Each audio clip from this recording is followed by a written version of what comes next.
So we're going to begin this first session, macro vision. This is really about, and I love to do this. We did this in the first case.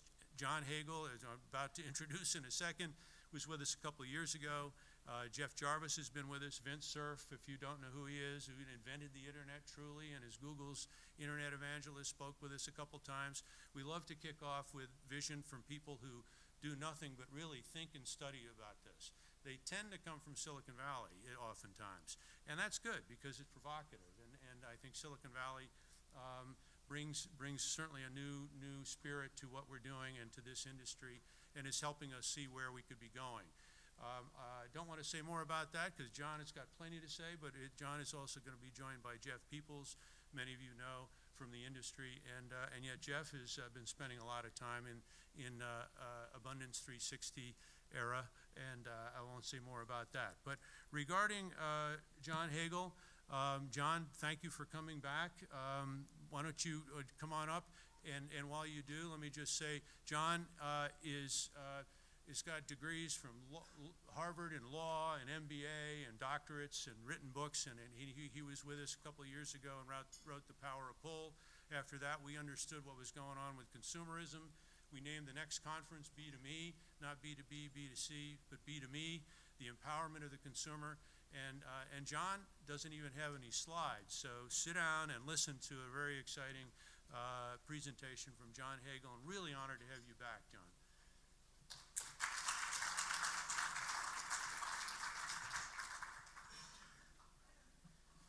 Thank you. It's a pleasure to be here this morning. I've been asked to paint some of the big picture context for the discussions that will be going on for the next couple of days. The research center that I run, called the Center for the Edge, has been pursuing research on what we call the big shift, which is trying to understand the long-term forces that are reshaping the global economy and society. And so I'm going to share a bit of that. Clearly, one of the drivers of this big shift is exponential digital technology. That's certainly a major driver, but I find that there's a tendency to get consumed by the technology and not to look outward in terms of what's the impact of this, in terms of where's the money, how are people going to create value and deliver value to the marketplace. And in that context, one of the key elements in this big shift is the growth of customer power. I think that all of us as customers are finding that we're able to get much more information about the options available to us. In many cases, the options are expanding, and we have more degrees of freedom in moving from one vendor to another if our needs aren't being met. So there's a significant customer power, and the B2Me, as John has described it, I think is a great way of characterizing this new economy that we're moving into. But there are other elements in this big shift, and one of them has to do with what's the source of economic value. Historically, at least for the past century or more, the source of economic value was in stocks of knowledge. The key was developing some proprietary knowledge, protecting it, making sure no one else had access to it, and then efficiently extracting that value and delivering it to the marketplace. Stocks of knowledge were the key.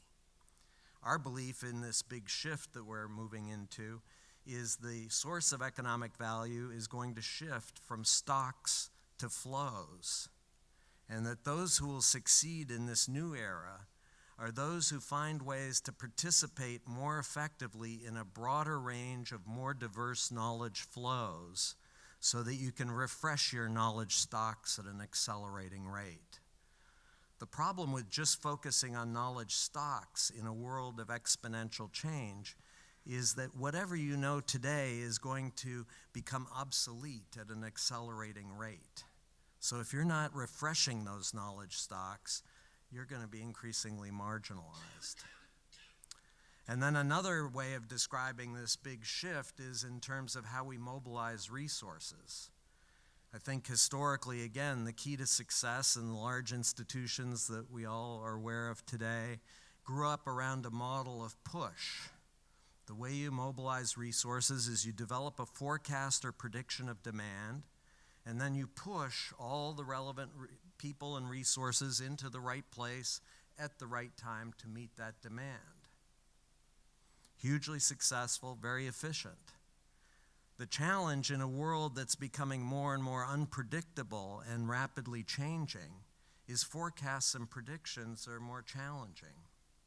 And so in that kind of world, our belief is the institutions that will be most successful are those who master the power of pull, the ability to participate on scalable pull-based platforms where you can draw out the right people and the right resources when you need them and where you need them, versus pushing them into place in advance. Fundamentally different model in terms of how we would mobilize resources, but we believe absolutely critical to success in this big shift world. Now, there's a dark side to this big shift. There are actually quite a few, but I'm going to focus on one, which is mounting performance pressure on all of us, as individuals and as institutions. Pressure is mounting, and it's going to continue to increase over time. At the institutional level, that pressure takes many different forms. One element is intensifying competition. The impact of all this digital technology is to systematically and substantially reduce barriers to entry and barriers to movement on a global scale. So competition's intensifying. Another form of pressure is the accelerating pace of change. More and more studies have been done around the compression of product life cycles in markets and industries around the world. It used to be, if you had a great product, you could introduce into the market and sit back and relax. Now the question on the table is, what's next, and how soon can you get that into the market? Because product life cycles are shrinking. And as if that weren't enough, all that connectivity we've created with digital infrastructures globally mean that some small event in a faraway place in the world that we've never even heard of quickly cascades into an extreme event that disrupts our best laid plans and predictions and leaves us scrambling to figure out what to do. What Taleb calls the black swans that come in out of nowhere. So that's a lot of pressure. It's easy to say the words, but I would say that one piece of research we did that kind of drives home the mounting pressure is we asked the question, how have companies done with all this amazing digital technology that we have at our available today? How have companies done? We actually went back to 1965, a few years before digital technology really came into the business world, until today. We looked at a period of decades. We looked at all public companies in the US, every single company listed on a public exchange, not a sample, but every one. We took as our measure of performance, you can debate, it's not perfect, but we think good enough for the purpose. And we looked at return on assets as the measure of performance. So with all this amazing digital technology and all the opportunity that it creates, how have companies done? Well, from 1965 until today, all public companies in the US, return on assets has basically collapsed.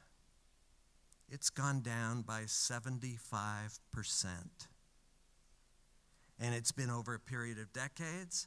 There are waves that correspond to the economic cycles, but the long-term trend is absolutely consistent, and there is absolutely no sign of it leveling off, much less turning around.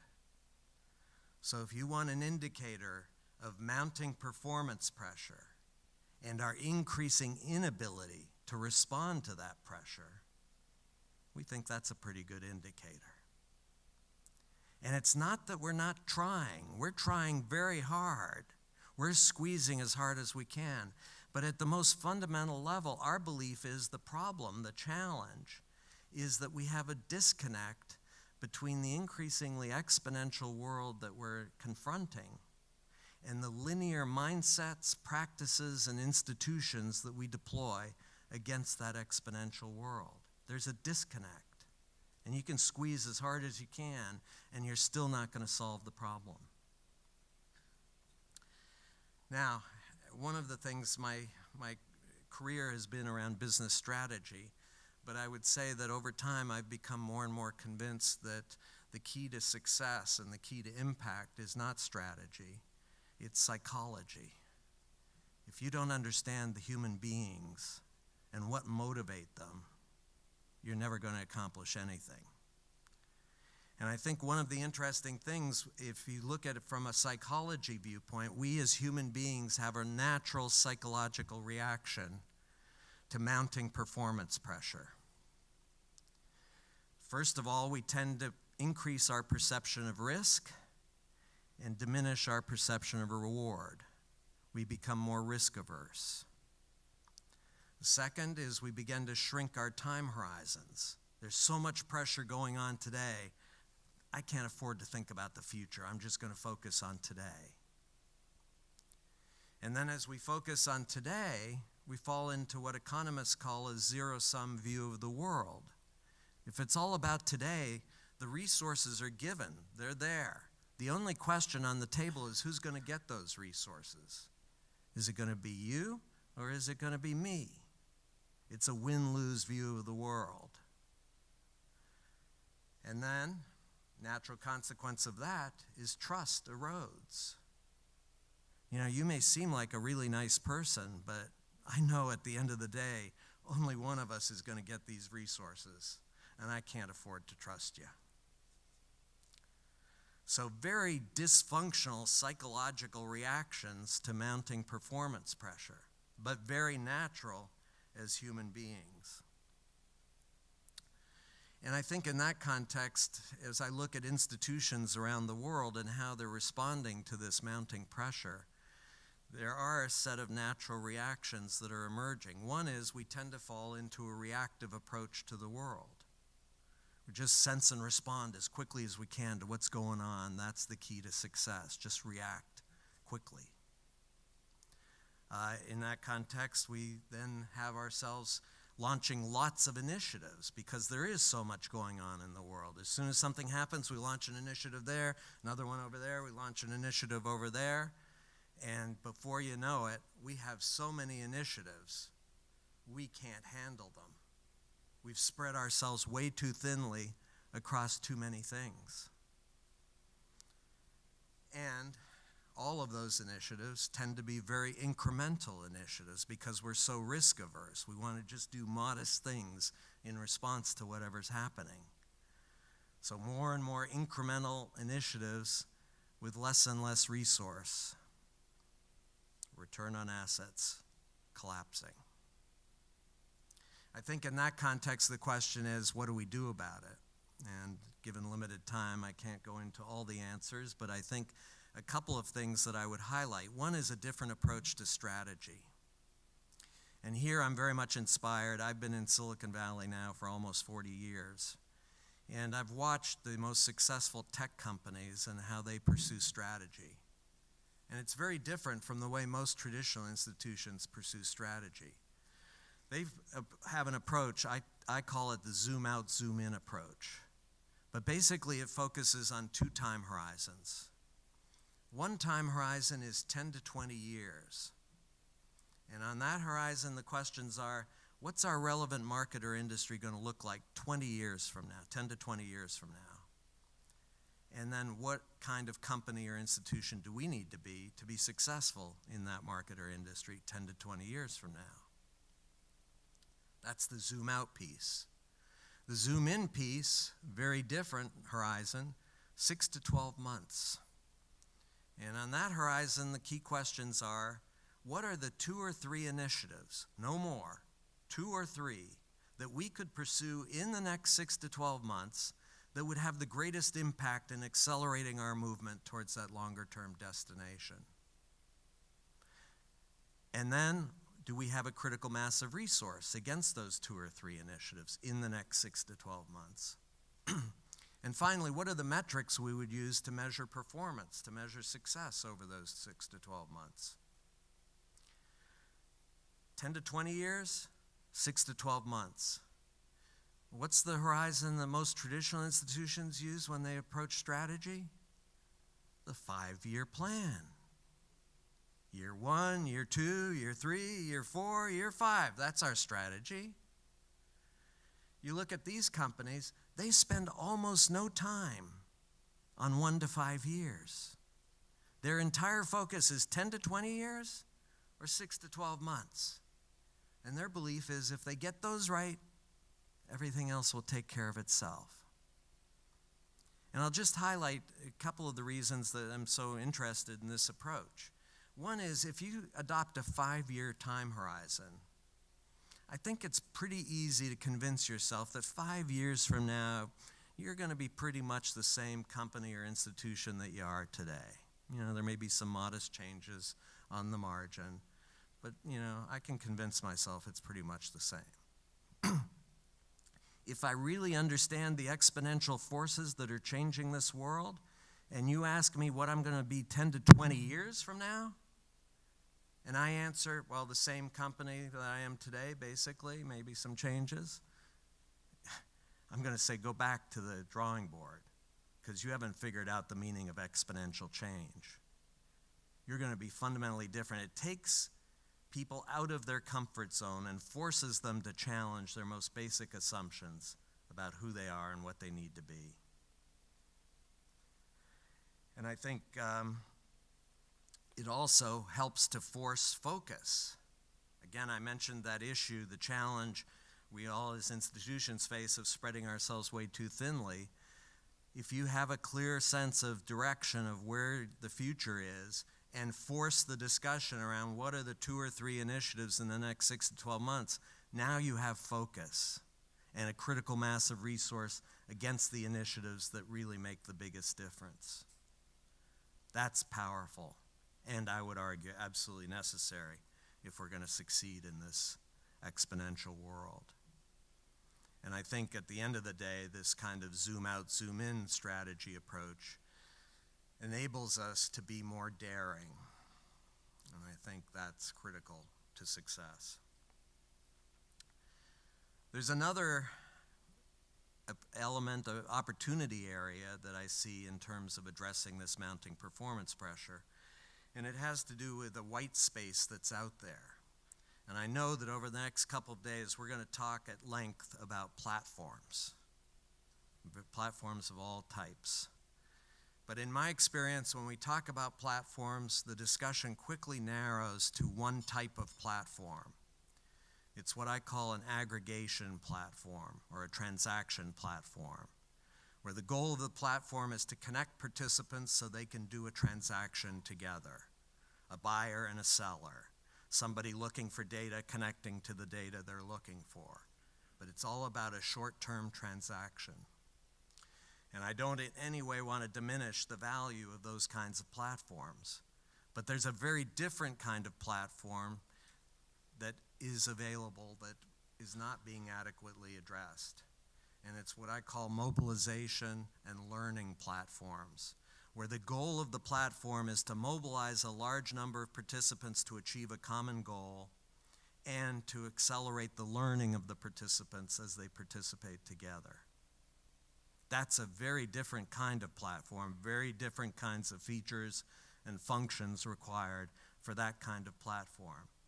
And in a world of accelerating change, where coming together and learning faster, those knowledge flows, those kinds of platforms, I believe, are going to create enormous value. I'll just quickly give an example of, an early example of the platform. I think, how many of you have heard of a company called Portal Player? Ooh, one. Amazing. How many of you have heard of the iPod? The mythology that's risen up around the iPod is that Steve Jobs one day in his brilliance was sitting in his office, came up with this idea of connecting a digital music player with an online music service. The actual history is a little more complex, and it goes back many years before Steve Jobs got engaged in this with a company called Portal Player, which was a startup. Some executives from National Semiconductor saw this opportunity around digital music players. They came together and they said, look, we're not smart enough to figure this out ourselves. We need to bring together the leading edge technology players in all the different domains of technology required for a digital music player, because at the time it was just not affordable, it was not small enough, the quality of the music wasn't good enough.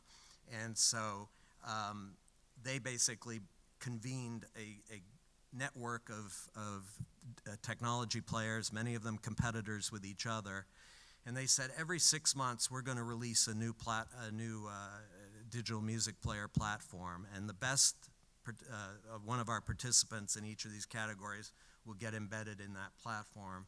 But not to worry, if you don't make it into this release, there's another release 6 months later. Long story short, incredible advance in the technology because knowledge was flowing on a platform, a global platform. And they came up with a platform that was commercially successful, commercially viable. The other piece of the story is an executive at Philips came up with the idea for combining a digital music player with an online music service, pitched it to his executives. They didn't like the idea. He quit immediately and started going up and down the streets of Silicon Valley, knocking on doors. One day I had the fortune of knocking on Steve Jobs' door, pitched it to Steve. To Steve's great credit, he saw the incredible value of the idea.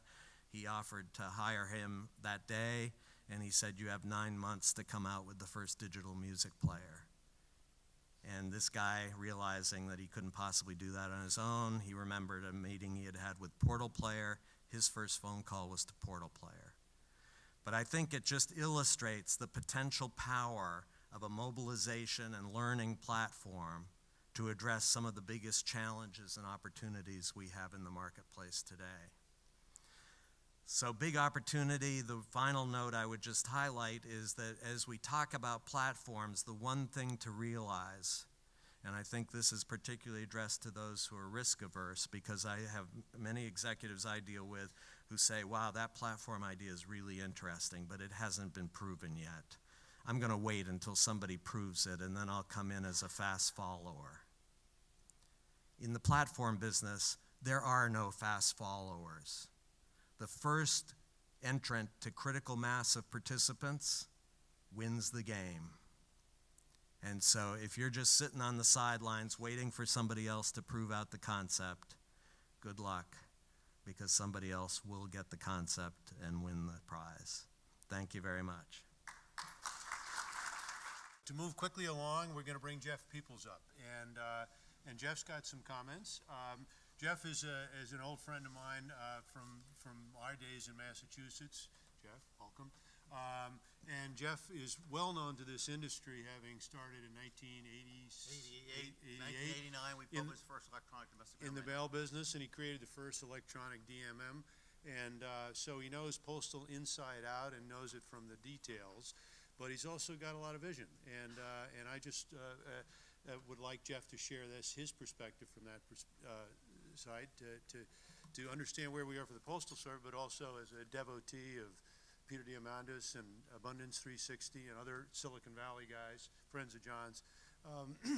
Share what you're thinking, and then we're going to talk. Okay? Great, great. There's one thing I know about you and love about you, that you're here. And I've invested a huge amount of money and time to learn about this industry and grow with exponential changes, and you are investing your time and money to be here, and that says a lot about you, and we in the industry need you to participate. This is not it's daring, sharing, and caring. It's really critical that we all collaborate, that we create a better vision for the postal industry for all of us to survive and thrive. Exponentially growing technologies are changing all of our lives. Right now, it's happening at a faster and faster rate. And I was introduced to Peter Diamandis back in 2012 when he was creating the first Abundance 360 conference. And Peter has been talking about abundance and the future is better than you think for years, and I've just been getting deeper and deeper into this because technological change is changing all of us and all of our industries faster and faster. I'm going to play hopefully this will work. Let's just see. This is just the introduction of the first few minutes of a 3-day conference that I just attended. Entrepreneurs are hardwired to solve problems. In the early days, mankind's biggest challenge was staying alive. We discovered fire, invented tools, and worked together to stalk prey. We hunted whales to light the dark nights, ravaged mountainsides for coal, drilled to liberate oil. Our challenges and our tools have evolved. Early hominids' hammerstones are now complex autonomous machines. Technologies with unprecedented power, artificial intelligence, robotics, synthetic biology are better, faster, cheaper, and easier to use each day. And the biggest, most disruptive changes are still ahead. Our 25-year Abundance 360 journey is a countdown to technological singularity, the point at which change is so rapid that we cannot predict what happens next. Every step closer to the singularity will profoundly impact our lives, communities, industries, and the planet. We're already experiencing a fraction of this change. With services like Google and Baidu, every smartphone user has more access to information than the heads of nations did just 20 years ago. We can each spin up 1,000 processor cores on the cloud in moments, crowdfund a multi-million-dollar business with thousands of global supporters, launch an ICO to fund a moonshot, speak and understand 100 languages through real-time translation software. And this is just with today's technology. In 2018, we will witness quantum supremacy, a demonstration of quantum computing that classical supercomputers cannot simulate. By 2020, we'll see 100 gigabit connection speeds on 5G networks. We'll take flight in autonomous aerial taxis, and an army of AI agents will facilitate your every action. A decade into our Abundance 360 journey, the first private missions will take off for Mars. On Earth, over 10 million drone flights will take place each day, as Hyperloop carries passengers faster than commercial jets.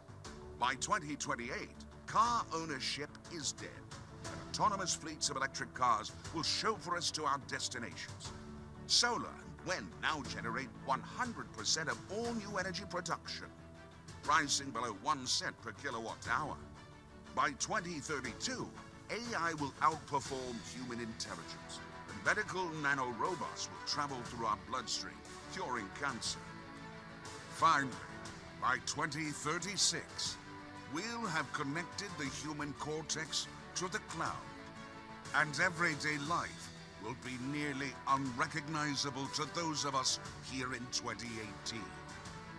With change comes challenge and tremendous opportunity. How will you respond?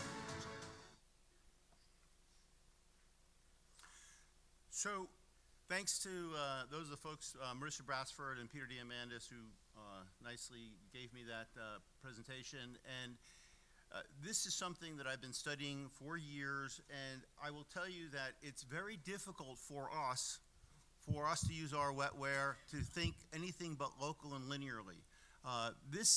That whole presentation, and by the way, if you want to see the details of every prediction for the next few years, there's a newsletter out front that gives you the year and what will happen. And the reason I do that is so that you guys can see that this is 89% accurate, and it's based all on this chart right here, which is the price performance for computing. What you have to understand, that's a logarithmic scale. For $1,000, what you get since 1900 to 2010 has been growing very consistently through multiple paradigms and it's not going to change. It doesn't change when there's a world war. It doesn't change when there's depression. It doesn't change when there's a recession. It doesn't matter what politics you're involved with. This is changing, and it will change rapidly. It doesn't matter what country, any country does. So this is beyond the power of any country. And the future will probably be better than you think, but it'll be probably quite different than you think. So on this slide, just know that we're going through electromechanical computing to relays, to vacuum tubes, to transistors, to integrated circuits, to now what we're talking about is the quantum computing. Google has clearly stated that quantum computing is going to be quantum supremacy this year, which means that the best, most powerful, hugest supercomputers of today will be dwarfed by the end of this year in being able to do calculations. Now, whether it's this year or the beginning of next year, it doesn't really matter. This is just a whole nother level of technological change that's going to come. And yes, in the beginning, a lot of these things are very deceptive and they're disappointing, and I just worried about Wi-Fi today.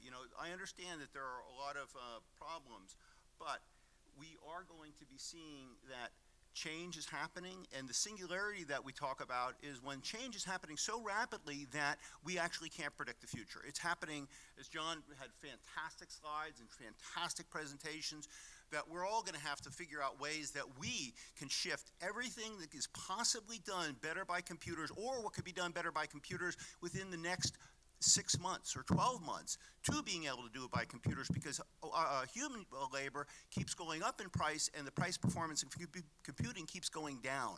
So what that means is that if you're not shifting things that can be done by computing systems to computing systems, you are letting yourself get further and further behind.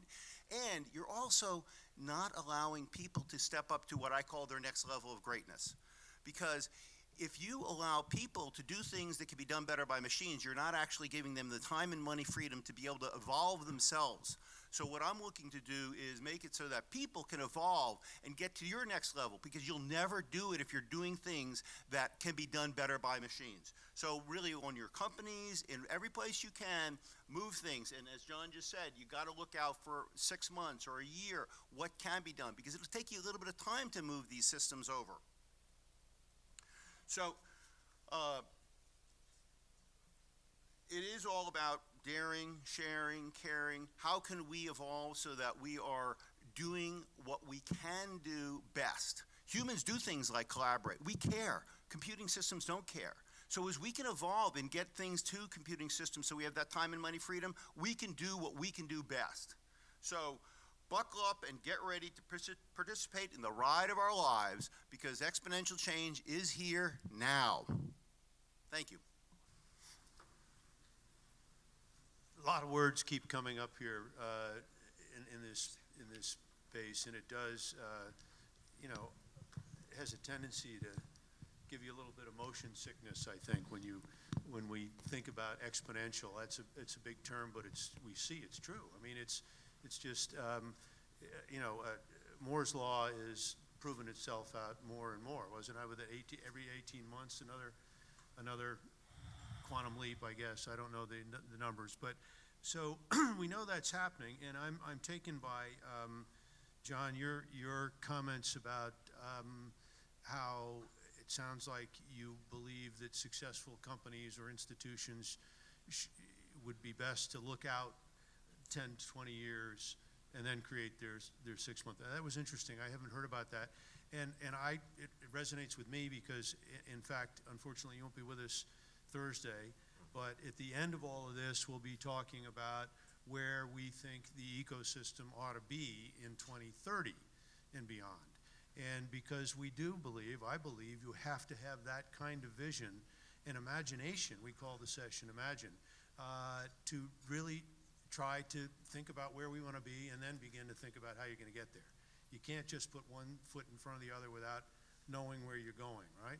And and yet it's so challenging. I mean, we look at those slides and think about where Amazon was 10 years ago, and who would have dreamed, and who would have really dreamed that we would be talking about, worried about somebody being run over by an autonomous car in Arizona 10 years ago. I mean, we wouldn't have believed there would be autonomous cars. So I think we all buy into this. And I especially like, John, your thinking about the importance of the learning platform. So I'm also a believer in a platform. We believe the Postal Service is a platform. And we talked about platform possibilities here years ago. So we buy into that. The big question we have here, I think, for all of us is that even if we do look ahead so far, how do we get this institution, the Postal Service, which is responsive to Congress and responsible to Congress to respond, because institutions are paralyzed, it seems like, if they can't reinvent themselves the way the private sector can. And we know too many private sector companies culturally haven't been able to reinvent themselves, but others have, like Netflix. I mean, remember when Netflix was probably the Postal Service's biggest, at least small parcel customer, and then all of a sudden they reinvented themselves and went completely digital.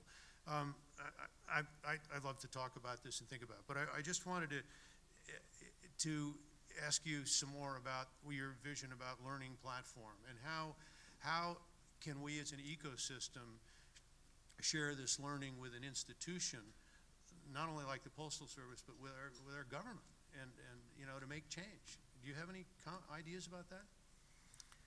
Well, I will say up front, I'm not an expert on the postal system and logistics in general, so take that into account.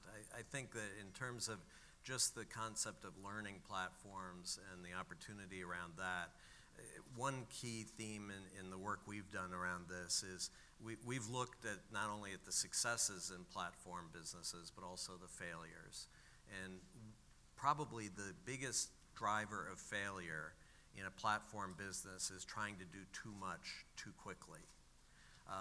It's a notion of staging your platform entry in a way that allows you to get to critical mass as quickly as possible in a relevant area. My great example on this is Facebook.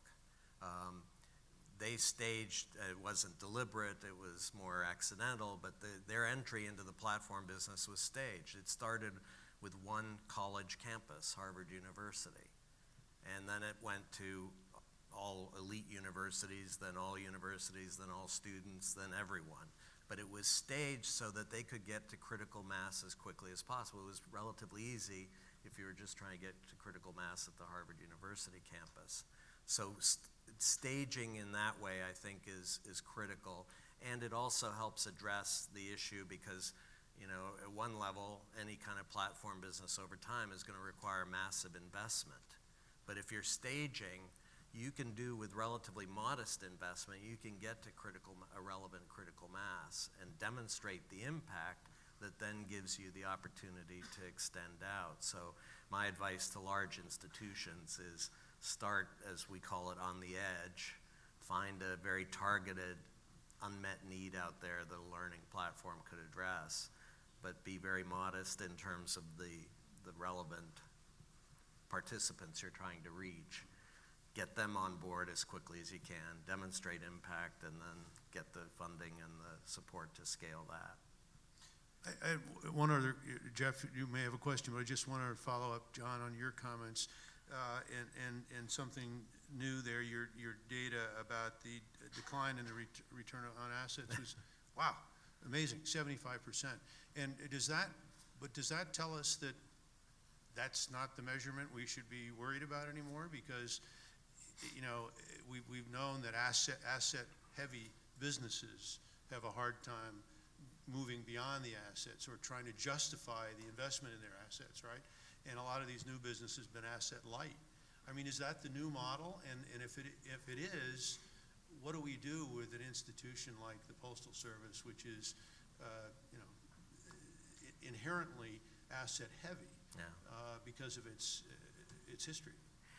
I think it's less around the asset intensity itself. I mean, one of the interesting things from 1965 until today, U.S. companies have been dramatically offshoring and outsourcing the asset-intensive parts of their business, manufacturing in particular. And yet, despite that massive effort to shed assets, return on assets continues to decline. So I think it's less about asset intensity and about the mindset and the approach that we're using to drive value in a business or institution that's going to be really the key to success, and we haven't yet made that transition. And so, there is this notion of asset light. I would say one of the big opportunities that we see that's emerging in this big shift is a different approach to growth. I mean, the way most companies or institutions talk about growth, it's two options: make or buy. You either organically develop the capability or you go out and make a major acquisition to drive growth. The only discussion is how much of each are we going to do. Our belief is there's a third path to growth, increasingly feasible and necessary, and that's what we call leveraged growth, which is how can you grow by finding an unmet need in the marketplace and helping to connect and mobilize third-party capability to address that unmet need and capturing some of the value for yourself. That's a very different approach to growth, much more leveraged, less asset intensive, and yet most companies don't even have it on the discussion agenda, much less pursuing it aggressively. Jeff, did you want to ask John something? Or? No, I just want to comment on the platform. I think that the Postal Service, which has got 644,000 people, has got to look at using a platform for learning, because we all got to realize that we are not going to be doing what we're doing today 10 years from now. It just isn't going to happen. So we're going to have learning platforms to transform ourselves. And if we really care about all these people that are working at the Postal Service and in other industries that are going to be enormously disrupted, we're going to start to invest in learning platforms and training platforms so that we can slowly pull away in a form that we like. You know, if you just transform overnight, it's just too much for your nervous system. But if you can start out and do like Facebook did and go with one college and university, get some pilots going, get some things going so that we as leaders in our industry and in our companies can start to transition people into new roles that are going to be things about caring, collaborating, where humans are just going to be better than machines for years. You know, Jeff Bezos said, hey, I don't look about what's going to change next, but I look at what's going to stay the same. And I can tell you that we humans are going to invent stuff, and we have certain capabilities that just aren't going to be there in machines. I don't care how far you go with artificial intelligence, it's just never going to get to the level that humans can do, and in certain aspects. And that's what we have to do, is discover those aspects that we're actually always going to be better in. You know, Corinthians 13, without love, nothing exists. Doesn't matter how smart you are and all the rest. So we're going to have to look at what are the things that are actually unique to humans, and we're going to have to get good at that, because that's going to be around for a long time. So your learning platform is something I really appreciate, and something that we have to really get the Postal Service and other industries that are going to be enormously disrupted. If you look at the amount of truckers that are going to be displaced, or even Google or drivers. You know, we have this huge industry now of people that are using Uber and Lyft and others. Well, those people are going to be disrupted. It's right now in Pittsburgh, they have the ability, Waymo has their own self-driving car that is being tested to disrupt that industry. And these things are going to happen faster and faster, but we need to learn. Your learning platform is so critical. Questions from the audience? We really want to encourage conversation at PostalVision, and somebody out there must have a question for this panel. Yes, I'm sorry. Go ahead. Wondering, Jeff, if you could give an example of a job that will never be replaced. Excuse me, would you identify yourself, please? That's all right. Sorry. I'm Carlijn and I work for the Dutch Post. And I was wondering if you could give an example of a job or something human that will never be replaced by robotics or artificial intelligence. So I don't think that there's a particular job that will never be replaced, but I do think that there's abilities to, so for instance, our ability to communicate and collaborate and create together, that's never going to be replaced, because we like doing that. The idea behind machines is to serve us. It's not to compete with us, it's to have us so that we can create more. You know, as far as I can see, look, I'm from Cambridge, Mass, right between MIT and Harvard, a little bit closer to MIT, and if you look back years ago, it was such a small percentage of the population that could learn, because we were all, 98% of us were agrarian, we were working all day, we didn't have the time and money to learn. And so now what's happening is that machines are making it so that education is throughout the world. And so what we're going to be able to learn is ways that we can collaborate. Whether we're doing it with one job, it's not going to be a transportation. You're not going to be driving a truck. You're not going to be sitting there stuffing envelopes. You're not going to be doing a lot of the things that machines could be do better. You're not going to be, doing certain things even on the web that machines can do better, like downloading postage statements or whatever it might be. But you are going to now have time and money freedom. So I'm not saying there's going to be one particular job that is safe, but I am saying that you have capabilities. As you start to look into yourself, you will have capabilities that are always going to be value. And money is just the transference of value, so you're going to be able to care for people. You're going to be able to monetize things in new ways. So I was just with Tony Robbins and Peter Diamandis talking about the future of work. And I will tell you that it will be very much changed, but as we do use learning platforms, we are going to be able to articulate and distinguish our unique abilities, and those unique abilities are going to be what's expanded, and then as new flows come in, we're going to be doing that. So I don't think that people are going to be doing exactly what they're doing today as a job. It's just anything that can be done better by a machine will be done better by a machine. It doesn't matter what government decides to do any of this, it's just going to happen. John. Just an observation as well.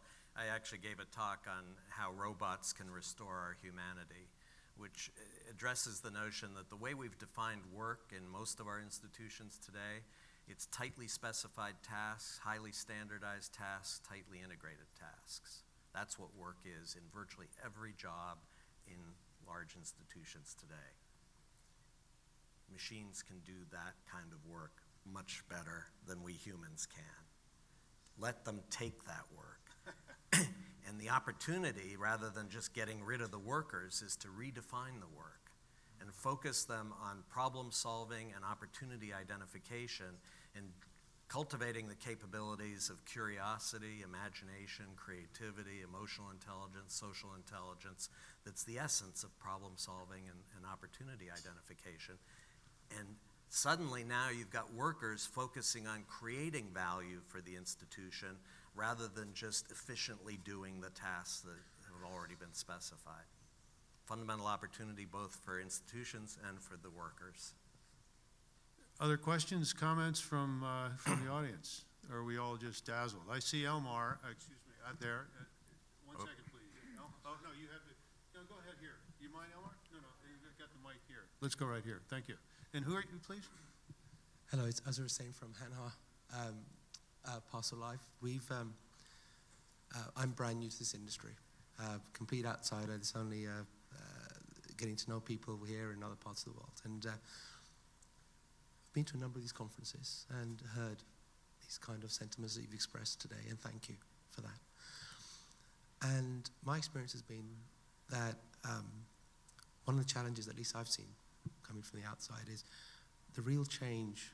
And when we've had a successful kind of engagement as an outsider in the industry, that engagement has really been driven by the relationship. It's not been driven by a process. It's not been driven by some innovation job title or anything like that. It's really been driven by we happen to have been fortunate enough to find a guy or a girl who took the concept, took a flyer, and was our champion, and kind of made it happen. And to some extent broke their own internal rules to kind of make it happen. These organizations here and others, you're so big. To get anything done, I think, is a minor miracle.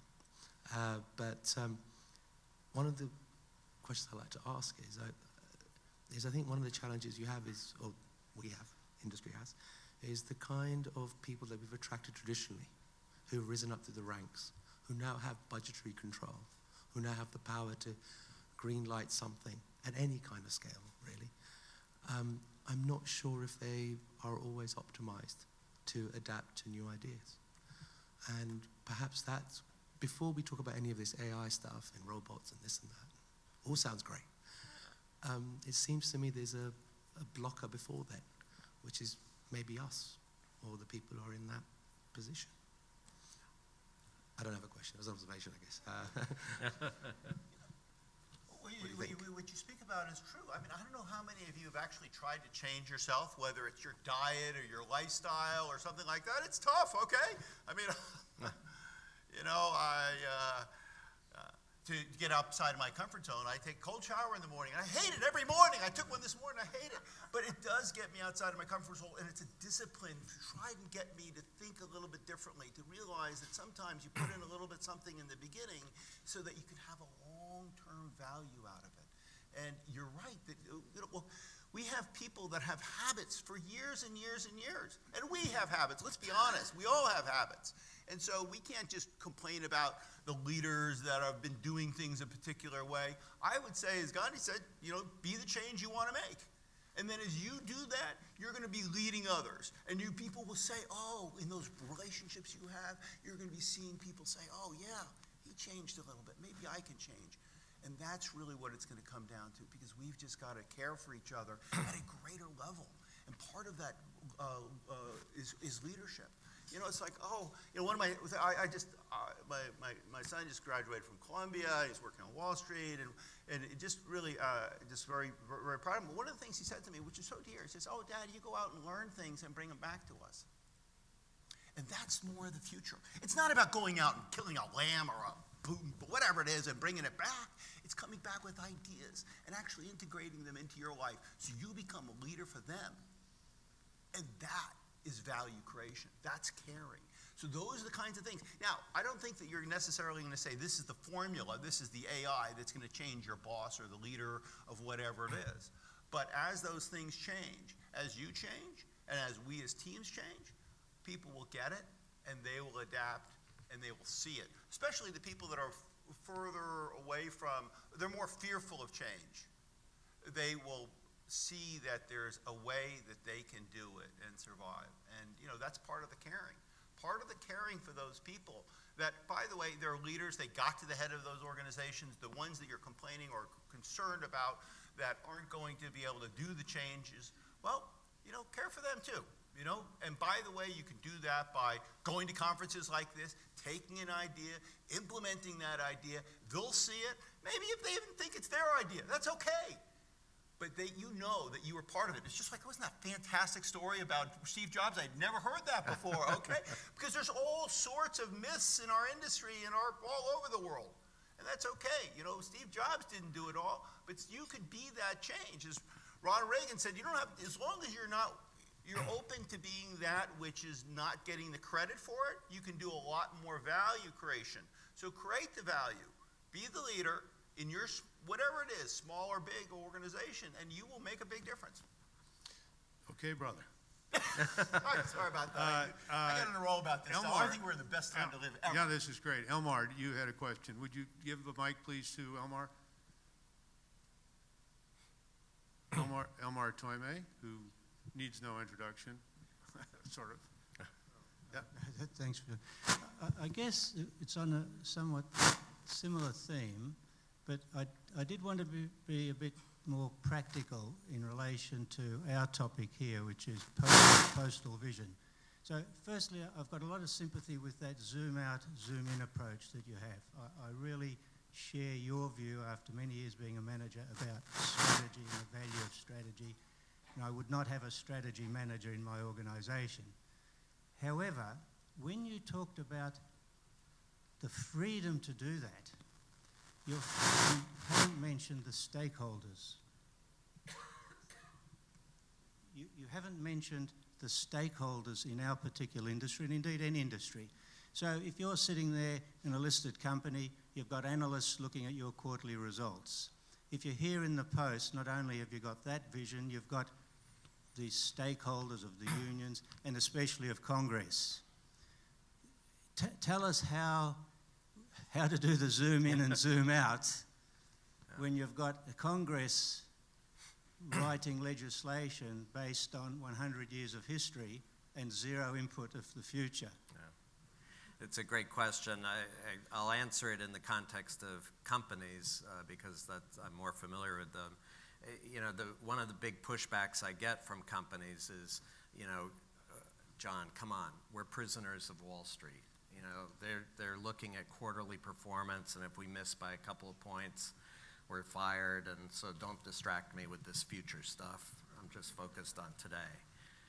And I'm sympathetic, obviously, at one level, but at another level, my pushback question to them is, so when was the last time you went to your investors and articulated a compelling 10 to 20 year view of the opportunity for your company? And they'd look at me like I'm insane. They'd say, how could we possibly do that? That's much too risky. Well, guess what?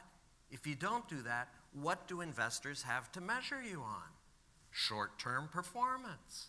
And it becomes this vicious cycle. The more the investors look at short-term performance, the more you do, the more they do, and it just cascades. And somebody's got to break out of it. And I will say, a good friend of mine, Jeff Bezos, I hold up as a counter-example to all of this. He was very effective in going to his investors and saying, if you're looking for short-term performance, I'm not the company to be investing in. Thank you very much. So, John, thank you for that, and you did qualify it by saying your work is with corporations, and most of it is. And of course, the real challenge we have here that we're not going to get any answers to today is that this corporation, this platform that we all depend upon, the United States Postal Service, doesn't even have a board now. There's nobody on the board of directors to even go to for approval. So we won't talk about this now, but maybe tomorrow afternoon we'll try to talk more about how we get a message to Congress to help them resolve these problems, because it's challenging enough to deal with the corporate life and thinking 10, 20 years out for all the short-term focus. Can you imagine the challenge they have at the Postal Service? So with that, I would just say that the only other thing I'd like to say here is I love what you guys say about platform and knowledge flows and learning and sharing and caring and daring. And dare I say, that's what we're trying to do with PostalVision in our own small way, is at least create a platform here where we can share. And we don't have the answers clearly, but we get to the answers by asking the questions and then maybe sharing the ideas. So any other? If I could just make John, one quick comment on that, because please. I think that one interesting way of framing this big shift is in the nature of what defines a strong leader. In the old model, the efficiency model, the mark of a strong leader is someone who has all the answers. No matter what the question, you can count on the leader to have the answers. And if he or she doesn't have the answers, maybe you should get a different leader. In this new world, the scalable learning world, the mark of a strong leader is the one who has the most powerful questions and can motivate and inspire people to seek answers. And by the way, by asking the question, they're admitting some vulnerability. They're asking for help. They're saying, I don't have the answers. But man, if we could come up with the answer, this would be really powerful. That's the mark of a strong leader in Love this that world. advice, particularly in what I'm thinking more and more of Washington, D.C. being Disney City relative to what's going on here. Anyhow, let's not comment on that, but let's thank you very much for your time, you two guys. You're going to be with us all day, John? Yeah. But you have to leave tomorrow. Jeff is here the whole time. So let us thank these gentlemen for this kickoff, and we'll move on.